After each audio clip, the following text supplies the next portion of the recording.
पता है, आज दुनिया में एक ऐसी महामारी फैली है और मैं किसी वायरस की बात नहीं कर रहा।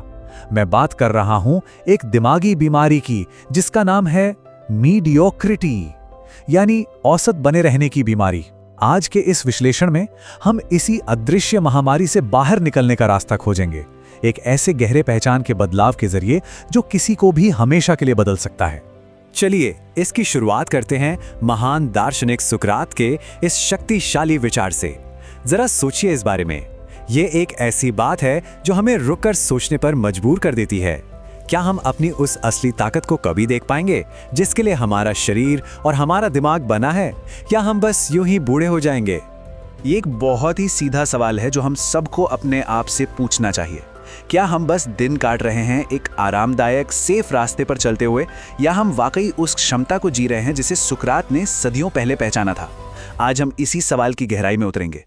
ठीक है, तो चलिए इस प्रॉब्लम की जड़ तक चलते हैं। ये जो औसत या ठीक ठाक रहने की मानसिकता है, ये असल में है क्या, और ये हमें अंदर ही अंदर खोखला कैसे कर रही है? ये कहानी है एक 25 साल के लड़के की जो डेविड गॉगिन्स से मिलने आया था। उसकी प्रॉब्लम उसका वजन या उसका करियर नहीं था। नहीं, उसकी असली प्रॉब्लम थी उसकी आदत। जब भी कोई चीज मुश्किल होती वो रास्ता बदल लेता, जब भी दर्द होता वो पीछे हट जाता। असल समस्या टैलेंट की कमी थी ही नहीं, असल समस्या थी आराम की लत। और मजे की बात यह है कि हमारा असली दुश्मन बाहर नहीं, हमारे अंदर ही बैठा है। हमारा दिमाग, खास तौर पे उसका वो पुराना हिस्सा जिसे लिम्बिक सिस्टम कहते हैं, वो हमें महान बनाने के लिए डिजाइन ही नहीं हुआ है। इसका एक ही काम है, हमें जिंदा और सुरक्षित रखना। तो आलसी महसूस करना या खतरों से बचना कोई कमी नहीं है, बल्कि ये हमारे हजारों साल पुराने दिमाग का एक डिफॉल्ट फीचर है। तो देखिए, एक तरफ हमारा दिमाग हमें कहता है जिंदा रहो, सुरक्षित रहो, एनर्जी बचाओ और दर्द से बचो। लेकिन महानता वो इन सब चीजों के बिल्कुल उलट है। महानता के लिए चाहिए फलना फूलना, जोखिम लेना, मुश्किलों को ढूंढना और संघर्ष को गले लगाना। बिल्कुल दो अलग रास्ते हैं। और ये सिर्फ कोई हवाई बातें नहीं है, इसके पीछे पक्का साइंस है। Neuro scientist doctor Andrew Huberman का रिसर्च बताता है कि हमारे दिमाग में एक हिस्सा होता है एंटीरियर मिड सिंगुलेट कॉर्टेक्स। इसे आप इच्छा शक्ति की मांसपेशी समझ लीजिए। और जानते हैं मजे की बात क्या है? जब हम वो काम करते हैं जो हमारा मन नहीं करना चाहता, तो ये हिस्सा सच में फिजिकली बड़ा होता है। निष्क्रिय लोगों में ये छोटा होता है, जबकि इलीट एथलीटों में बहुत बड़ा। अब हम आते हैं इस पूरे विश्लेषण के दिल पर, डेविड गॉगिन्स की वो अविश्वसनीय कहानी जो हमें सहन शक्ति और पहचान की हर सीमा के पार ले जाएगी। गॉगिन्स ने एक बिल्कुल पागलपन भरा फैसला लिया, बिना किसी खास तैयारी के 16 किलोमीटर की रेस में दौड़ने का। शुरुआत जबरदस्त हुई और उन्होंने 12 घंटे के अंदर ही अविश्वसनीय रूप से 112 किलोमीटर पूरे कर लिए। ये नंबर याद रखिएगा, 112 किलोमीटर। ये वो पॉइंट था जहां उनका शरीर और दिमाग दोनों पूरी तरह से जवाब दे चुके थे। ये टोटल कोलैप्स था। और उस वक्त जो हो रहा था वो किसी बुरे सपने जैसा था। उनकी किडनी फेल हो रही थी, पेशाब में खून आ रहा था, फेफड़ों में पानी भर रहा था और शरीर की हड्डियां चटकने की कगार पे थीं।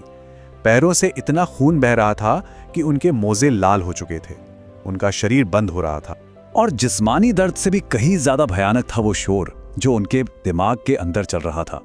उनका दिमाग चीख चीख कर कह रहा था, रुको, तुम एक बेवकूफ हो, अभी छोड़ दो वरना तुम मर जाओगे। हर लॉजिक, हर तर्क कह रहा था कि रुक जाओ। और यही वो पॉइंट है जहां 99.9% लोग हार मान लेते हैं। और फिर उस दर्द और अंधेरे के बीच से एक आवाज आई। ये कोई मोटिवेशनल लाइन नहीं थी, ये पहचान का एक भूकंप था। उन्होंने दर्द महसूस करने वाले इंसान से खुद को उस इंसान में बदल दिया जो दर्द को सहन करता है। इस एक वाकये ने सब कुछ बदल दिया। दर्द तो अब भी था, हड्डियां अब भी टूट रही थी, लेकिन अब उस दर्द को सहने वाला इंसान बदल चुका था। तो इस भयानक अनुभव से गॉगिन्स ने क्या सीखा और हम क्या सीख सकते हैं? चलिए अब उस कहानी से मिले सबसे बड़े सबक की ओर बढ़ते हैं जो हम सबकी जिंदगी बदल सकता है। और यहीं से जन्म हुआ 40% रूल का। ये नियम कहता है कि जब आपका दिमाग आपको बताता है कि बस अब और नहीं हो सकता, आप पूरी तरह खत्म हो चुके हैं, तब असल में आपने अपनी कुल क्षमता का सिर्फ 40% ही इस्तेमाल किया होता है। बाकी का 60% अभी भी आपके अंदर रिजर्व में होता है। सोचिए जरा। ये एक बहुत ही गहरी साइकोलॉजिकल सच्चाई है। आप दर्द से जितना बचेंगे, जितना भागेंगे, वो उतना ही आपको सताएगा। लेकिन अगर आप जानबूझकर मुश्किल कामों को चुनते हैं, अगर आप अपनी मर्जी से दर्द को गले लगाते हैं, तो आप एक ऐसी मानसिक मजबूती बना लेते हैं जिसे जिंदगी की कोई भी अप्रत्याशित पीड़ा छू भी नहीं पाती। और कमाल की बात यह है कि ये कोई नया आइडिया नहीं है। महान स्टोइक दार्शनिक मार्कस ऑरेलियस ने सदियों पहले यही कहा था, जो चीज रास्ते में आती है वही रास्ता बन जाती है। मतलब जो रुकावट आपके सामने खड़ी है वही आपको आगे ले जाने का जरिया है। गोगिन्स का ये सबक उसी प्राचीन ज्ञान की एक गूंज है।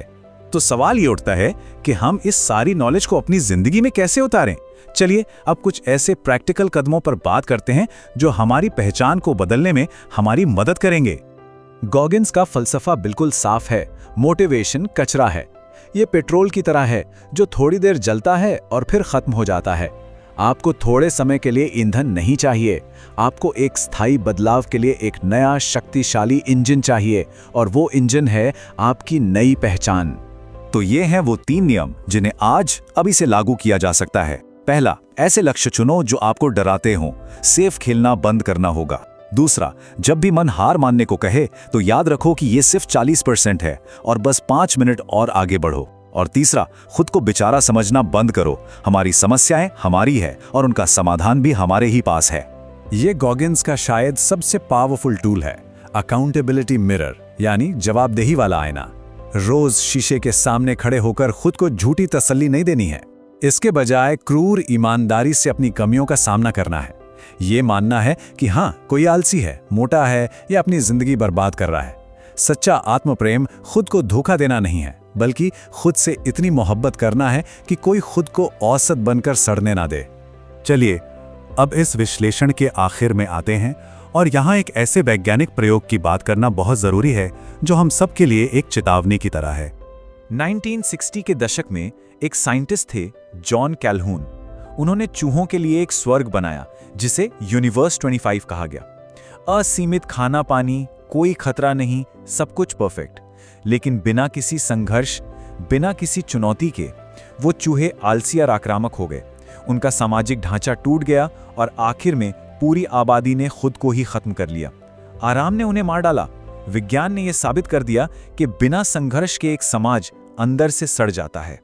तो आखिर में बस यही एक सवाल बचता है, जब कोई अपने जीवन के अंत में पहुंचेगा तो उसके सामने 2 लोग होंगे, एक वो जो वो बन गया और दूसरा वो जो वो बन सकता था। अगर इन दोनों के बीच फासला बहुत ज्यादा हुआ तो वही असली नर्क होगा, लेकिन अगर वो दोनों एक जैसे दिखें तो वो स्वर्ग होगा। चुनाव हर किसी का अपना है,